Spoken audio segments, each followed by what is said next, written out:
On to buying our townhouse. So on January 8th, 2029, we're going to sell our condo and buy our townhouse. Well, probably going to take more than just one day, but you know what I mean. We're going to make our first payment on January 8th. We're still going to use the 5.34% just because I don't know what it's going to be in 2029. I'm just going to guess it's the same for right now just to make the assignment easier. It's going to cost $386,250 in 2024, so we've got to use inflation to figure out what that is in 2029. And the down payment, we're going to do way better than 5%. When we sell that condo and pay off whatever we is still owing on the condo in 5 years, we're going to have a chunk of money. And then we're also going to have some savings saved up. So we're going to get some from there. And then we're only going to make the mortgage essentially the same, but 25 years instead of 30, just because I couldn't pay it off. I want to pay it off a little bit earlier. I don't want to lose that time. So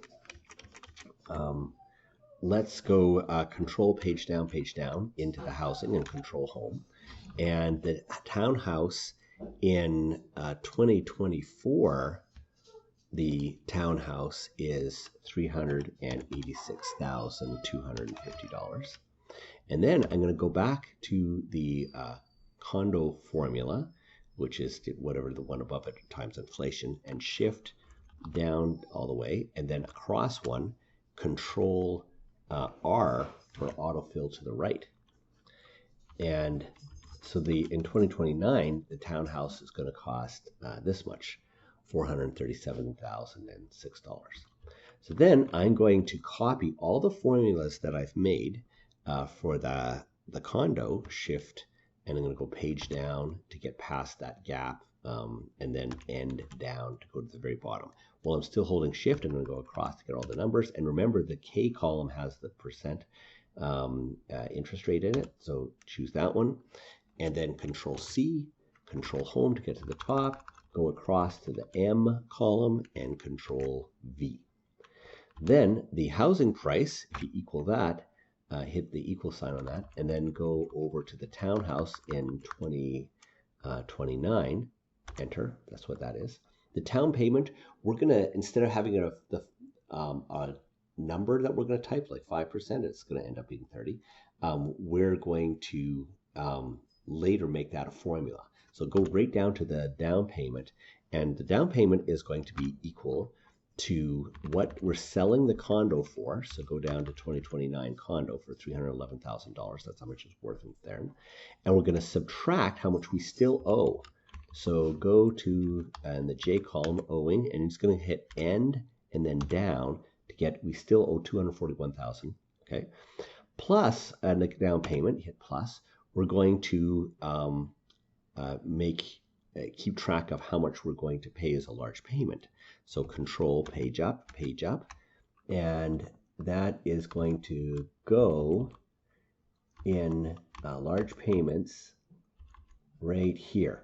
2029. We're eventually going to put some money in there, and it looks like we can put a good chunk of change in there. But I'm just going to hit the enter key to refer to this cell. And I'm going to guess, I'm going to go control page up, that I could put $60,000. You might think I can do more than that, but I want to first see what my payments are. And then I might increase this or decrease this. I'm just going to guess that much. And then go control page down, back to the house. And I'm just going to make this wide enough, the Alt HOI.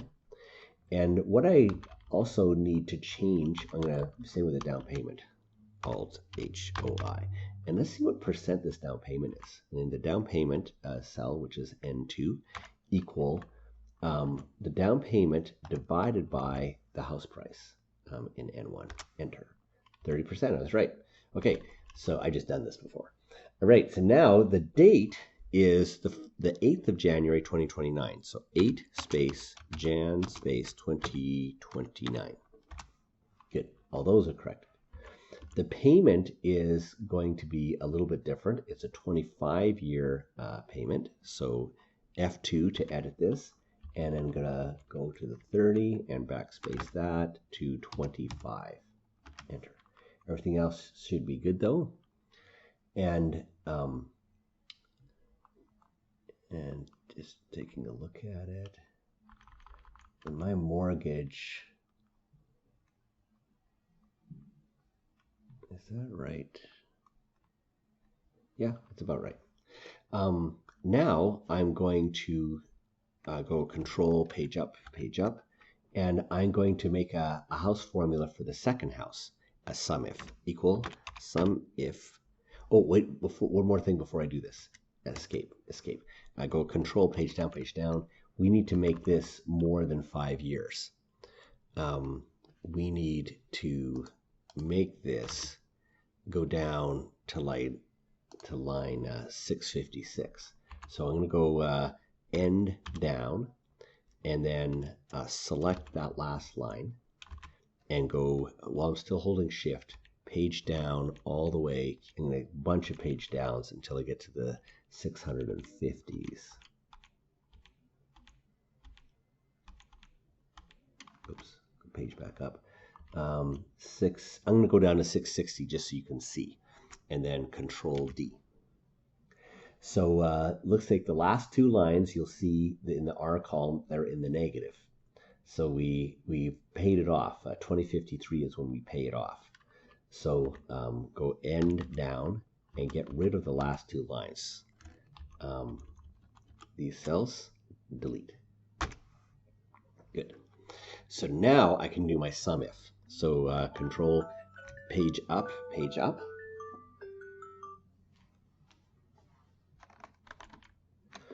And equal sum if, open bracket, and then the range, control page down. I'm going to go control home, and then I'm going to start on cell M7, shift and down, and F4 that, comma, and then the criteria is on the budget page, so control page up.